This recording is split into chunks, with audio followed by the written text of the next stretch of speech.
Good afternoon, everyone.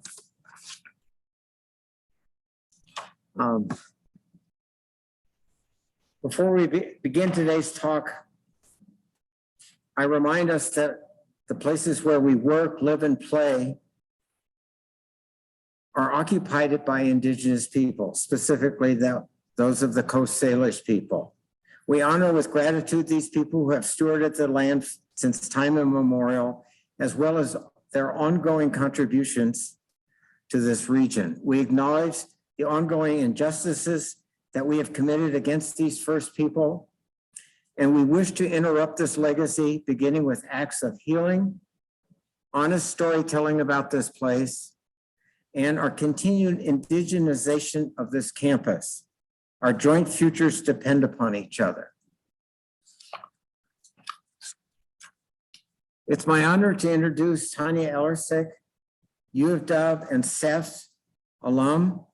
She joined the U.S. Forest Service in 2012, supporting the National Forest System in the Washington office.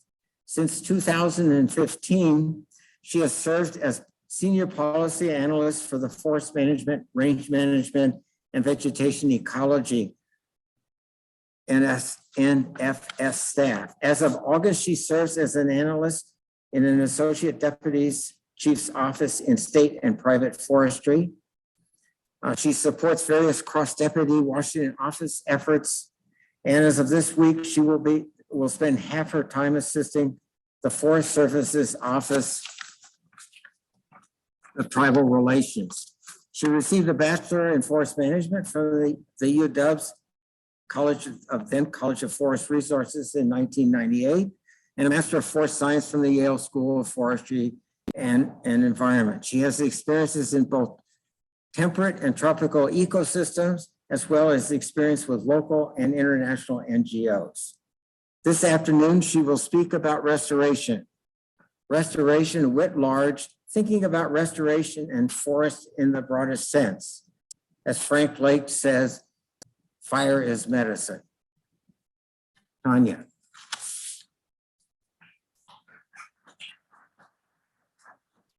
Hello all. A little time up for myself. So thank you very much to Dr. Hinckley and Dr. Brown and Molly Hoddle for inviting me to join you today. And thank you to my colleagues at the U.S. Forest Service who supported my engagement here at the University of Washington on the traditional land of the coastal Salish peoples. I think it was a spring semester of my first year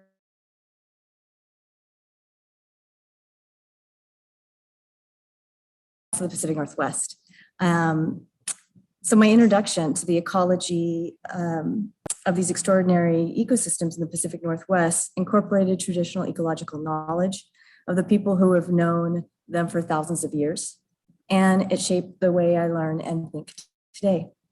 I would like to share a number of items with you, but I plan to keep the presentation to about 20 minutes. So we have time for discussion if we would like that. And I've added quite a bit of text to the slides, and I won't present this in detail, but the information is there for any individuals in case you're interested.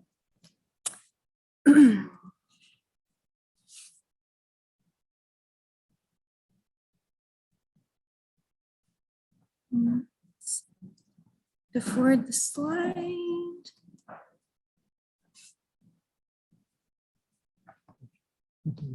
Yeah. Was it this one? Yeah. Great, thanks. So in the United States and on the 193 million acres of national forests and grasslands stewarded by the U.S. Forest Service and the public trust, our challenges and opportunities for restoration and tribal engagement are profound and extensive.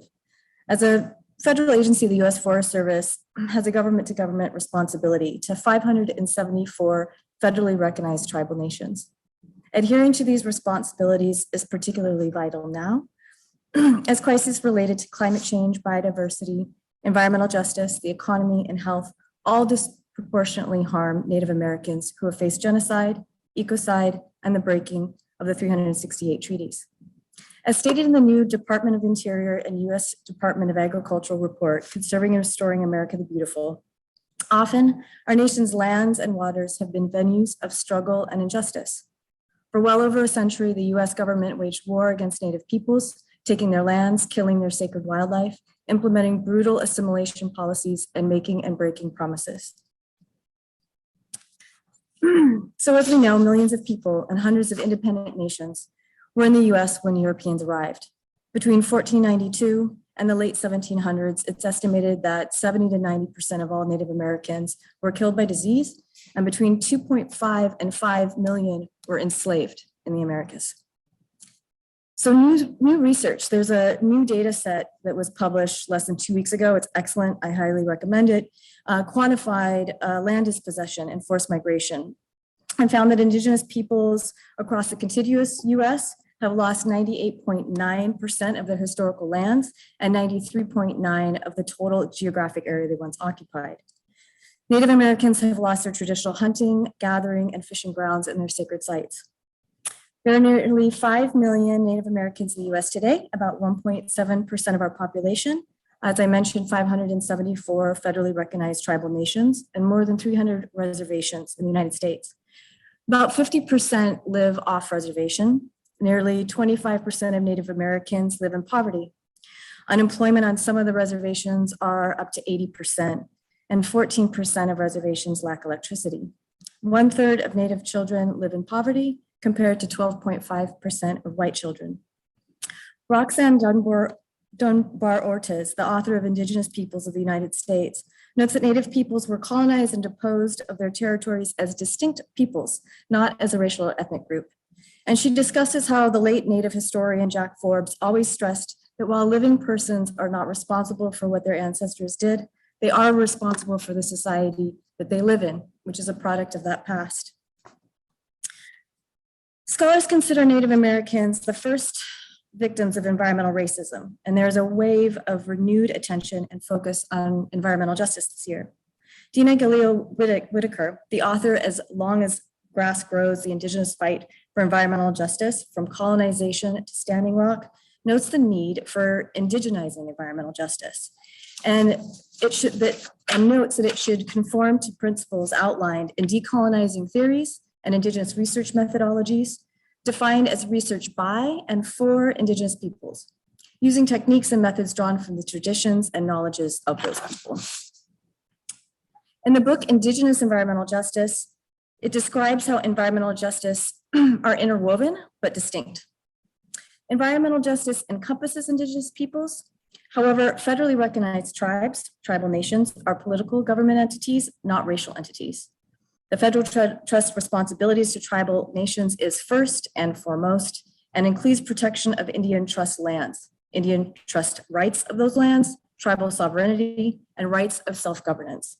Indigenous peoples, when I mention this term, includes state-recognized tribes, tribal members, and Indigenous community-based organizations. As explained in Carrot Jarrett Snyder's and Marion O. Nelson's book, Indigenous Environmental Justice, while all Indigenous environmental justice issues are EJ issues, not all EJ issues are IEJ issues. And so there are 3 factors that I wanted to highlight. Both of these books are really excellent, and I highly recommend it, that make IEJ distinct from non-Indigenous communities. And so Native American tribes are governments, as we said, and not ethnic minorities. They have the connections to traditional homelands, which is very different from if we think about immigrant populations and so forth. And 3, there's continuing effects of colonization. This includes dispossession of those homelands related to a second unique factor of IEJ discussed above, but can involve loss of subsistence rights, lack of access to clean water, and impacts from federal Indian policies that led to environmental contamination from mining and other extractive industries. So in regard to restoration, by some estimates, less than 17% of the terrestrial landscape worldwide has escaped direct impact of human activities. Approximately half of the land surface has been converted to agriculture, and less than 1% of the world's rivers remain unaffected by humans.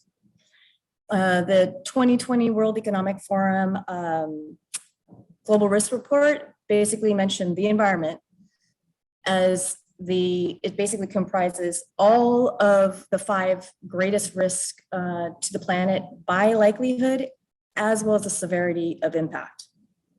The current rate of extinction tends to 100 times higher than the average over the past 10 million years, and it's accelerating. We all know this. And of course, we also know that even though the world's 7.6 billion people represent just 0.1% of all living creatures, humanity has already caused the loss of 83% of all wild mammals and half of our plants. Biodiversity loss has critical implications for humanity, from the collapse of food and health systems to the disruption of entire supply chains. So worldwide, what is exciting is that a worldwide effort has begun this year with the UN Decade of Ecosystem Restoration. And that aims to prevent, halt, and reverse this degradation of ecosystems on every continent and every ocean. And at the Society of Ecological Restoration's 9th World Conference, which was titled A New Global Trajectory, Catalyzing Change for the UN Decade of Ecosystem Restoration, the opening ceremony's keystone presentation was done by Robin Wall-Kimmerer. And if you haven't read Robin Wall-Kimmerer, she's wonderful. And her presentation was titled, this is the keynote presentation at the kickoff for the UN Decade of Ecosystem Restoration, was titled Reciprocity and Restoration, Finding Common Ground Between Indigenous and Scientific Knowledge. And she opened with the following thought. When we think back to our gratitude, that even when we think back to our gratitude to the earth, most of us are harnessed to the economies and institutions that relentlessly ask us, what more can we take from the earth? When isn't the question that we need, it's what does the earth ask of us? Today, we'll be exploring restoration as an answer to that question. And then, of course, we are probably all following the last 2 weeks of the Conference of the Parties, COP26, and have heard some of President Biden's statements regarding how we're standing at an inflection point in world history. And as for the United States, just for context, right, before Europeans arrived, there were more than 988 million acres of forest land. For those of you overseas, maybe 400 million hectares of forest land. By 1900, we lost over a quarter of our forest. That's about 250 million acres, or over 100 million hectares. That's an area larger than Venezuela. We've now stabilized at around 740 million acres, or 300 million acres, although much of that forest area is fragmented, degraded, and in need of restoration. Also in the US, between 1982 and 2001, approximately 34 million acres of open space, an area the size of Illinois, was lost to development. That's about 4 acres per minute, or 6,000 acres a day. And then from 1990 to 2010, population in the US increased by 37% just across the Western states. Urban land increased by 44%, and new wildland-urban interface, or WUI, increased by an area larger than the state of Washington. That's almost 73,000 square miles. And so to note, the US Forest Service was basically started for the protection of resources and the restoration of degraded areas. All or part of our national forests and grasslands are carved out of those ancestral lands of American Indian and Alaska Native peoples. And Indigenous communities across the country still maintain strong historical and spiritual connections to the land, and connections that have not been extinguished despite the changes in ownership. So striving for environmental justice, fulfilling the federal responsibilities to tribal nations, and addressing the climate crisis are fundamental to fulfilling our USDA Forest Service mission, which is to sustain the health, diversity, and productivity of the nation's forests and grasslands to meet the needs of future and for present and future generations. So this year, there's been several recent integrated administrative actions that have centered the climate crisis, environmental justice, racial equity, and government responsibilities to tribal nations with an intentional transformational whole of government approach. And that include the memorandum on tribal consultation and strengthening nation-to-nation relationships. And that basically reiterated the existing EO, the consultation and coordination with Indian tribal governments, and that directs all departments and agencies to engage in regular, meaningful, and robust consultation with tribal officials. We also had EO 14008, tackling the climate crisis at home and abroad. And this is written with the intent for federal agencies like the USDA Forest Service to work with other federal agencies, EJ communities, and tribal nations in new and transformative ways. It's not very long. If you haven't read it, I highly recommend taking a look. And out of that, a number of reports have stemmed from that EO 14008. So we have the America the Beautiful, and that basically describes elements of 3030, which is the aim to conserve 30% of our lands and oceans by 2030, and identifies 3 problems that threaten the lands, waters, and wildlife upon which we depend. One is the disappearance of nature. We already talked about that in regard to the biodiversity crisis. 2, climate change. And 3, inequitable access to the outdoors and nature's benefits. There's 2 other reports that have also been published this year, both focused on climate change. The first is the Climate Smart Agriculture and Forestry Strategy, and the other is the Action Plan for Climate Adaptation and Resilience. This was out just in August. And then a few weeks ago, the end of October, the White House made the proclamation on Native American Heritage Month that we are in now. And in the proclamation, it states, "We celebrate the countless contributions of Native Americans, past and present, and honor the influence they have had on the advancement of our nation, and recommit ourselves to upholding trust and treaty responsibilities, strengthening tribal sovereignty, and advancing tribal self-determination." And then just this past Monday, the Forest Service Chief, Randy Moore, set leadership intention. And he made this statement about Native American Heritage Month. And he spoke, this is to us as federal employees, not to the public. He spoke to us about how us as federal employees must reflect on the painful history of unjust federal policies that included removal, assimilation, and termination, and then reflect on our roles as federal employees and upholding that federal trust responsibility. And then he also made an exciting announcement, and that is that our Office of Tribal Relations is developing an action plan for the agency to indigenize the Forest Service by the end of the fiscal year 2022. The plan includes actions to carry out some key initiatives being organized by the department, such as hiring initiative to expand the workforce as tribal liaisons, as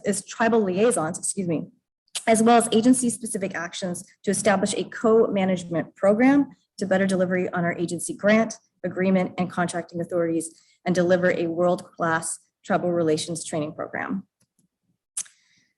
And so with that, let's have a few examples of restoration in the agency. In 2016, we published a report on the Tribal Engagement Highlights Report, and that has 27 examples in there. So I also recommend taking a look. It spans various geographies as well as different scales. And so the items I'm going to mention now are not in that report. The first is the Tribal Adaptation Menu. And this was primarily developed for the use for Indigenous communities, tribal natural resource agencies, and their non-Indigenous partners. It may be useful in bridging communication barriers for non-tribal persons, such as myself, or organizations interested in Indigenous approaches to climate adaptation and the needs and values of tribal communities. It was developed by a really diverse set of collaborators, and it provides a framework to basically incorporate Indigenous and traditional knowledge, culture, language, and history into the climate adaptation planning processes. In Arizona, the Forest Service has partnered with tribes to create the Emery Oak Collaborative Tribal Restoration Initiative, a conservation focused on the restoration of Emery Oak habitat. It's rich in nutrients, fats, and protein. Emery oak acorns are a critically important commodity for the Western Apache tribes as a stable food source and also for use in ceremonies and other traditional cultural practices. Another example is a collaborative between university agency research, an extension project, and tribes that's spanning over 7 years now. And this is focused on food security, tribal health, and agro-ecosystem resilience through sustainable food systems. And that's in the Klamath River Basin, so California and Oregon. And it contributes to the conceptualization of cultural ecosystem services, providing also a framework to incorporate cultural ecosystem services into assessments. And then, of course, I'm going to mention our very first Tribal Forest Protection Act 638 project with the Tulalip tribes. And this focuses on watershed restoration through efforts to capture, relocate, and monitor beavers and provide a model for other national forests to follow. As the beaver dams maintain healthy habitat and water quality, these introductions will help improve in-stream and riparian landscapes that support endangered salmon, a critical treaty resource to the Tulalip tribes. And then we also have a renewed relationship with the Eastern Band of Cherokee Indians. And this basically surrounded native plants and culturally important plants in regard to shifts in what they were seeing in terms of amounts because of climate change. This is Sochan. This was surrounding Sochan and basically the access and use of Sochan, or it's also called the green-headed coneflower. And so basically to restore tribal sovereignty and access to Sochan on public lands, there was a member of the Eastern Band of Cherokee Indians who works in the tribe's natural resource division, and they partnered with researchers from our Southern Research Station, and that shifted what we were monitoring. It actually regained access for the tribes to collect that, and then it included a number of different species that it expanded to things like white oak and ginseng and onions or ramps.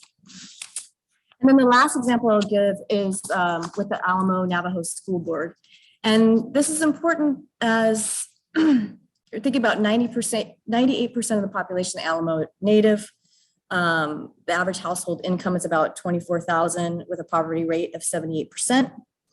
And so this actually allows us to not only create diversity in our workforce, but it's allowing us to progress our work in fuel reduction, wildlife habitat, and then that byproduct actually is a high valuable fuel wood for tribal communities in rural areas that need that for their cooking and heating because that's their primary source. So currently with all of these reports, the agency is kind of thinking about and speaking to and identifying various barriers, right? What are the barriers to actually engaging with tribes in impactful and robust ways? And then how do we identify that and set and shift our policies and processes and whatnot? So these are a few sort of quotes from that. But I'm going to highlight Face-Spotted Eagle. Face-Spotted Eagle is a phenomenal leader, and she agreed to join us in early June at the Forest Service for a webinar on environmental justice in tribes. And in the midst of it, she basically kind of called us out. And I had kind of helped prepare some of these words for our director to kind of go through some of the same things I did. And Faith is wonderful. And she said, that's great. And we need those. And we've made a lot of progress. And it does give me hope. But you can have all sorts of policies. You can present them nicely. They can sound great, but there are unwritten rules. And we all know this. And that is how the world moves forward. That's how things go across. And so keep in mind, you may have policies that are written out and discussed, but you also have to keep in mind all of these other ideas and relationships and how we actually implement those when we're moving forward. And so with that, I did highlight the Status of Tribes and Climate Change report. It just came out a few months ago. It's excellent. And they have a number of different sort of ideas to consider as we move forward. And I'm hoping that as a natural resource agency, we can start incorporating these tribal perspectives of relationships, reciprocity, and TEK in restoration. Because co-management with tribal nations is not new for this agency. And there's plenty of resources that exist to help progress our tribal engagement. And I've added maybe 5 or 6 slides at the very end that I won't show here, but if I share this with you later, it's basically a long list of various resources if you're interested. And with that, I share a few items from various tribal leaders and voices that I think myself as a federal employee, and I hope that my agency really pauses to really listen and learn from them. There's a lot of these concepts in terms of reciprocity and gratitude that I think are not only relevant to a natural resource agency, but would be relevant and resonant for someone as an individual and someone as an individual with a commitment to public service. And so with that, I would like to leave you with another quote from Robin Wall Kimmerer when she set off this UN Decade of Restoration. And she says, ecosystem restoration is a form of reciprocity in which we use our gifts to help put the world back together. The approach to restoration depends on the meaning of land. In the Western framework, we tend to think about the meaning of land as natural resources, as if the land is not valuable intrinsically and valuable for things it can provide for us. In the Western model, we certainly think about land as a form of capital because land is often defined primarily as property, a parcel of terrain for which an owner can claim rights of exclusivity. We think of the land as a source of ecosystem services, those things that keep all life alive. Yet through a different lens, what does land mean? What if we see land as the back of our turtle island? In that way, we think about land as a source of our identity. Land is also understood as those who take care of us and sustain us. Land is the residence of our non-human relatives. Land is an ancestral connection as home, a source of knowledge, as healer, as sacred, as moral responsibility. Restoration and conservation, a form of justice for the land. With that, thank you very much.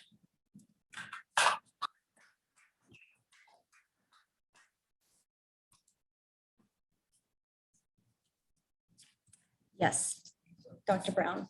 As an agency that practices an approach of multiple use of land, is there a challenge in reconciling the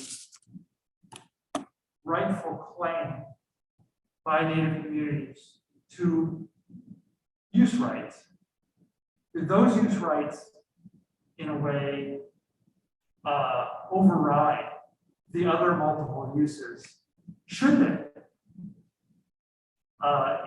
Within the framework of the treaties that may have been signed and or followed or not, what does multiple use mean in a situation where such rights might exist on a nation-to-nation sovereign basis?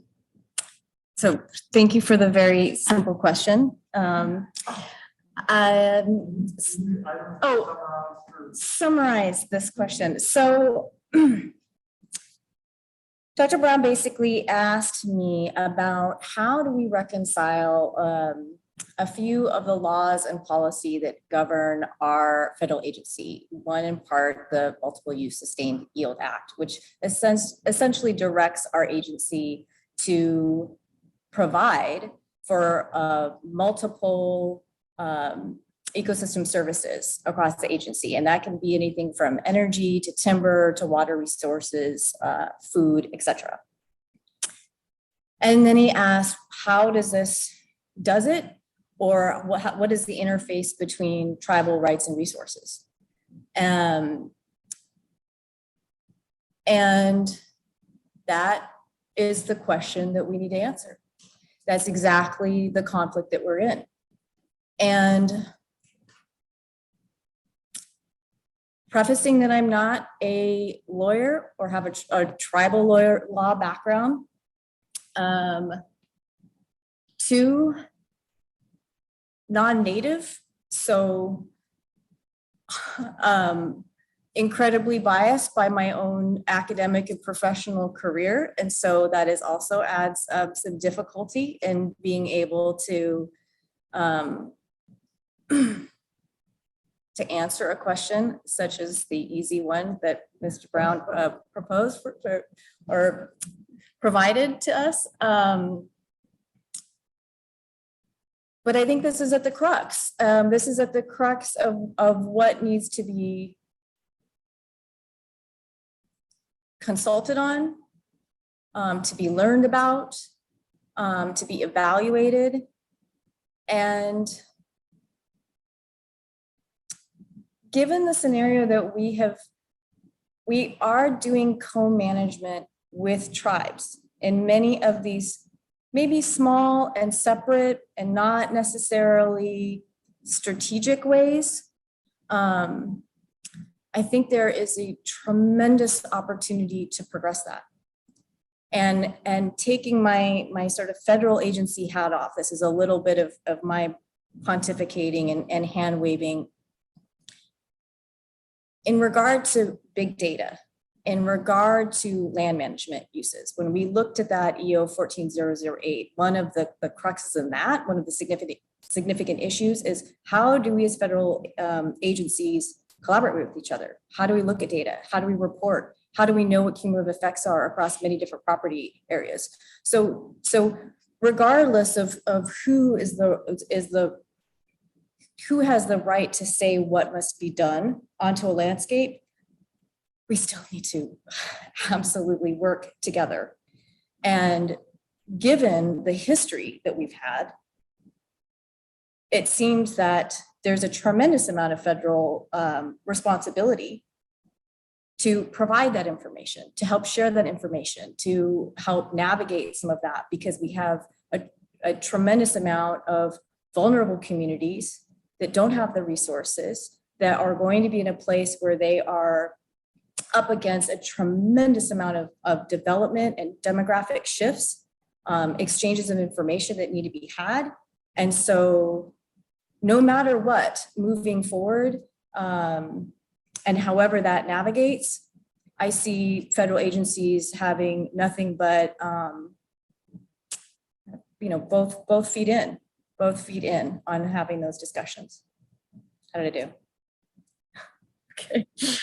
It looks like we have some comments that have come up. It says, I understand that the U.S. Forest Service Good Neighbor Authority allows state agencies to retain receipts, i.e. keep revenue from their restoration work on U.S. Forest Service land, but that tribes do not retain receipts for equivalent work. Can you confirm this? What would it take to change the policy to be more equitable? Great question. I am going to punt. However, if I share this presentation at the very end, there are a number of slides, and that will lead you to resources on Good Neighbor Authority. And that will also lead you to relatively new guidelines on our TFPA or 638 contracts as well. And all of this is also in being discussed right now. And so I'm going to punt on the specifics on that, but there's already resources within this slide presentation for you. And let's see. Yeah. Oh, okay. Thanks. Looks like this. Oh, thank you so much for the presentation. Some of this work is very encouraging. I have a question about the ecosystem services and cultural ecosystems frameworks, which connect a bit to the final quote from Dr. Kimmer. I'm familiar with quite a few critiques of the ES concept as essentially quantifying and sometimes marketing things which perhaps should not be quantified, compared, or commodified. However, it looks like some nations' leadership have embraced the model. I wonder if either you or the Forest Service's tribal partners have thoughts or concerns about the limits of these framings or about alternative frameworks. Great question. So our agency actually has a National Ecosystem Services strategy team, and this consistently came up the idea about items having value intrinsically, and that not everything has or shouldn't have a monetary value. And so one of the myths that we continually try to address is that evaluation does not necessarily mean monetary. In some cases, it has been particularly helpful for payment of ecosystem services, and where we can have private companies and other institutions help provide resources, and they need to be able to measure for that. So utilities companies or whatnot that can assist us with very needed restoration work for wildlife, wildlife habitat, water quality and quantity, et cetera. But the cultural services part is where we can get to evaluation that is non-monetary. And so this is exactly why I wanted to highlight this research paper. And I think it's very, very good. And then Robin Kimmer also highlighted this. And so I think that there will continue to be debate, as there should, because in a lot of trade-off analysis, what will happen, you only measure what you have data for. And so there's a community of ecosystem services conference. It happens every 2 years. It's happening again this December. I recommend this. And some of the trade-off analysis are literally check boxes. So what are the areas that are most important? And then when you start looking at a geography and you start naming those things, whether it's in forest planning or on a project level, you start having communities and different individuals with different perspectives, basically helping identify, this is most important for this, this is most important for this. And you're essentially doing a qualifying analysis of those values and benefits. Let's see if we have, I think that's it. Yes. So we're talking about the forest service that a little bit more what indigenous, right? So it's not really more just like fire related or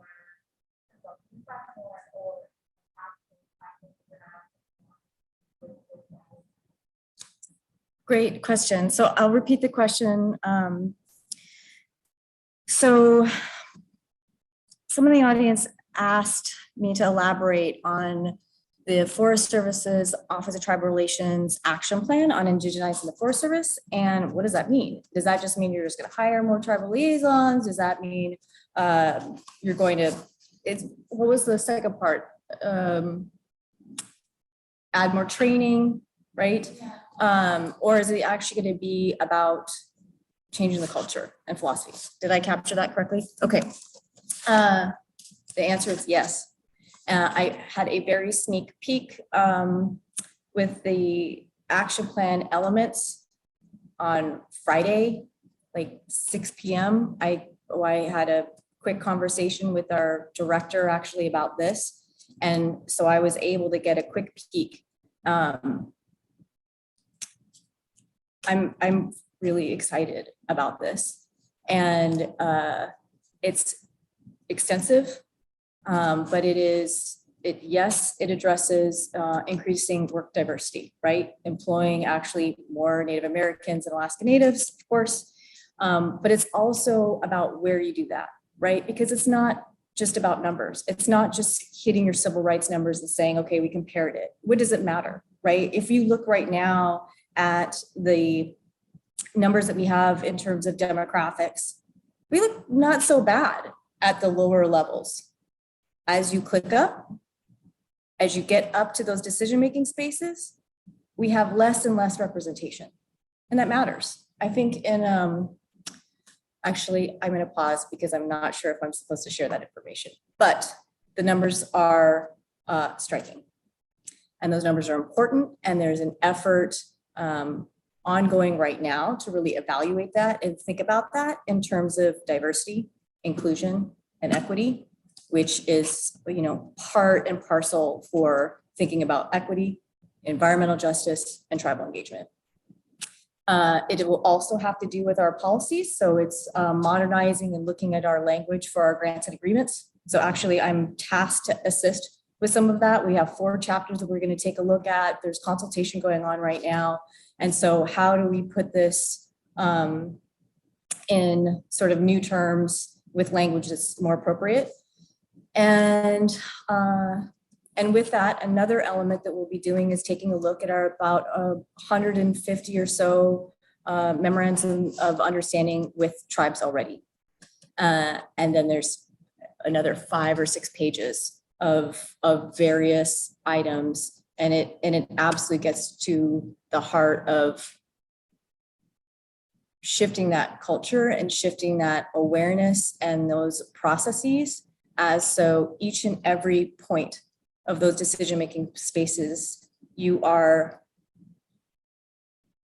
truly working towards having meaningful, robust, impactful engagement with those tribal communities, sharing information, and then making sure that that is threaded into our processes, our policies, and our actions, our priorities in meaningful ways. Yes, Dr. Hinckley. So I see a few difficulties. The first is that 2024 is so far away. And one could have a total reversal in philosophy. The second one is this involves borders. So the Forest Service is one of many federal agencies that abut reservations and ceded land. There's a number of state agencies and municipalities and private industry. How do you reduce the sort of piecemeal effect of that? And then I guess going back to the first question, how do you put in flying buttresses to sort of hold some of the positions you're taking now so they don't fall down in January of 2025? Yes. So Dr. Hinckley has provided another set of very easy questions to a employee of a federal agency. Thank you so much.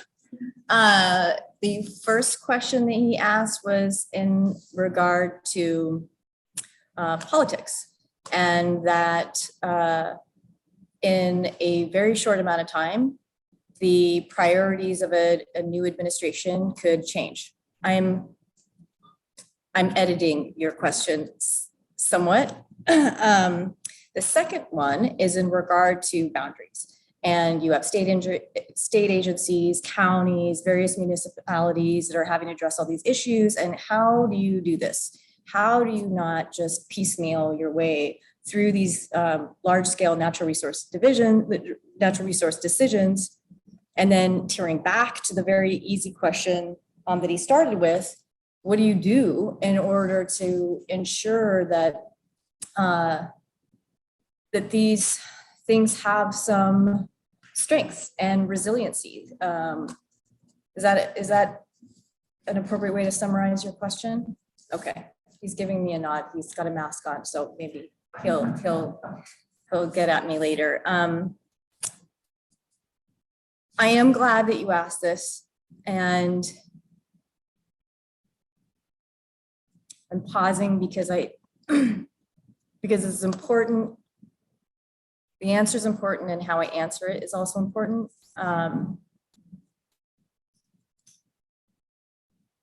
This entire presentation, right, was about colonization. The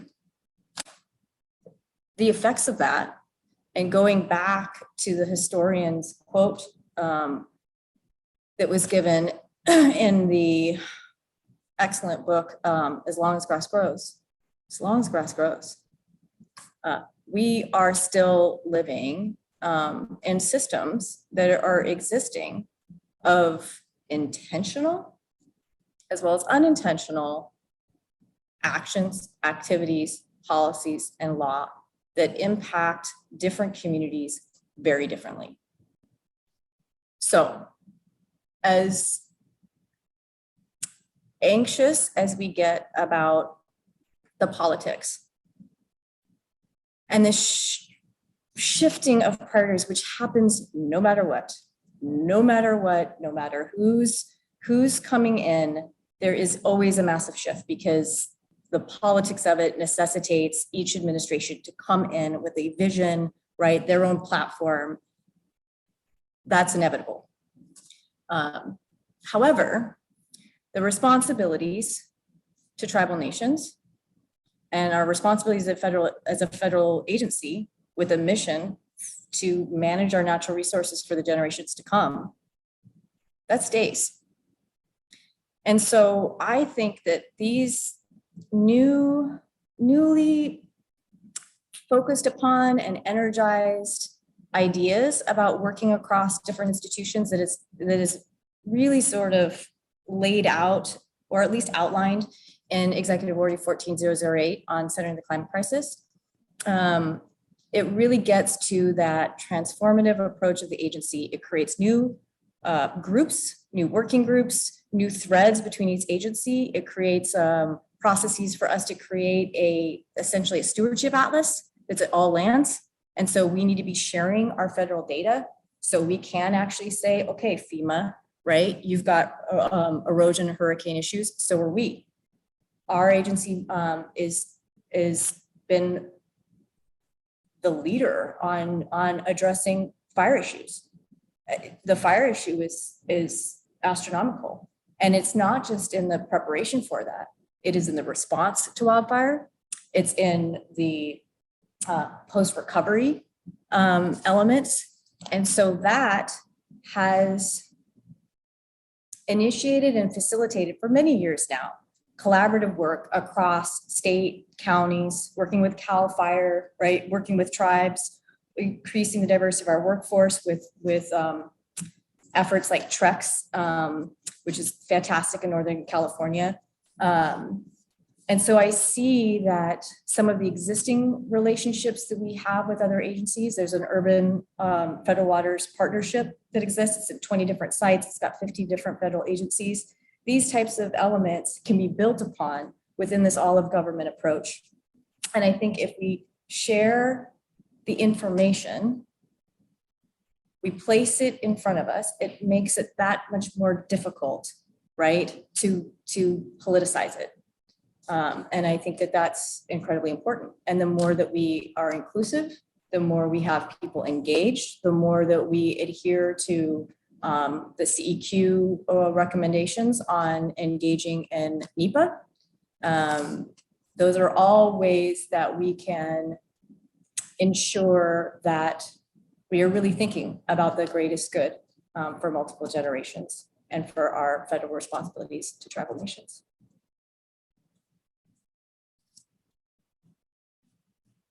One more question? Yeah.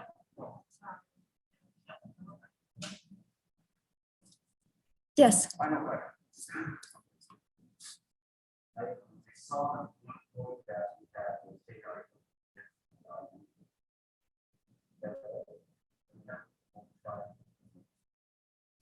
At least,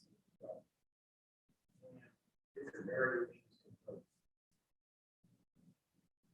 question asked about the boundaries. And there's a lot of state on land, county on land. And one example where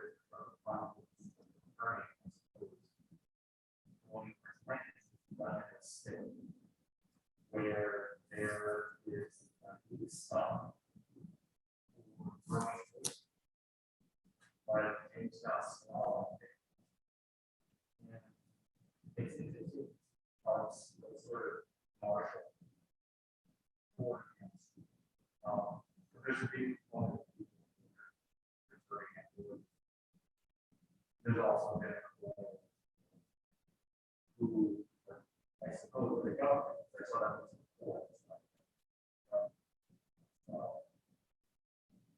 where you have the intersection of climate change and water new road. That's that. Do you think that we're looking at something also to the identity of it's how you become good, not what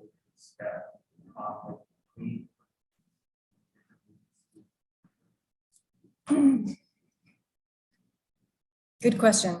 I'm going to repeat or attempt to sort of summarize what you've asked so others can hear.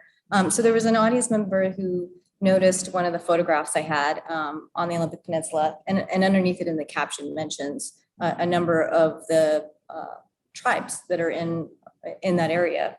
And so he asked, one, is this in some part kind of a good example of what you're describing at this larger level? Two, there are areas there that are trying to address various different interests. One example is on the Dungeness Spit, where there is a lease that has run out for the James Holmes Clallam tribe in regard to growing oysters. And so you have some of those folks that are also in the same rooms as non-native folks that are interested in likely urban development, housing development, recreational use and whatnot. And so do I think that this type of example on the Olympic Peninsula is similar to what we're seeing across the country? Is that? Yeah.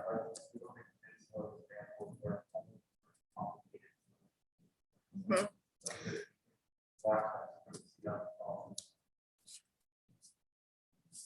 So yes, so the question being is the Olympic Peninsula a good example for what we see moving forward, where you have this confluence of various folks coming from different perspectives, various jurisdictions with challenging questions? Is this somewhat similar to what we're seeing in other areas? The answer is yes. Yes.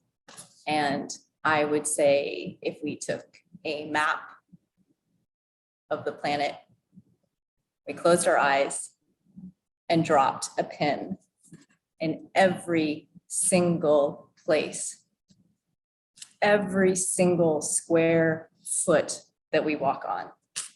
If there isn't conflict about what we're doing, past history, who needs to be in the room, what decisions were made, what decisions need to be made in the future, what information do we need to have coming into that?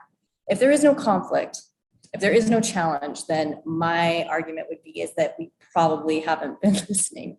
We probably haven't been paying attention, because this is the name of the game right now. And it's actually really helpful for me. I was very nervous in presenting this. I haven't presented this information.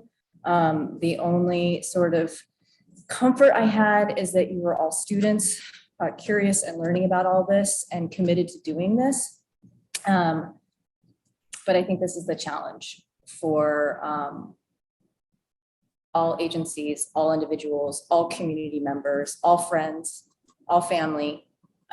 We are up against a number of very challenging questions, many of which might not even have a right answer. They don't necessarily have a right answer.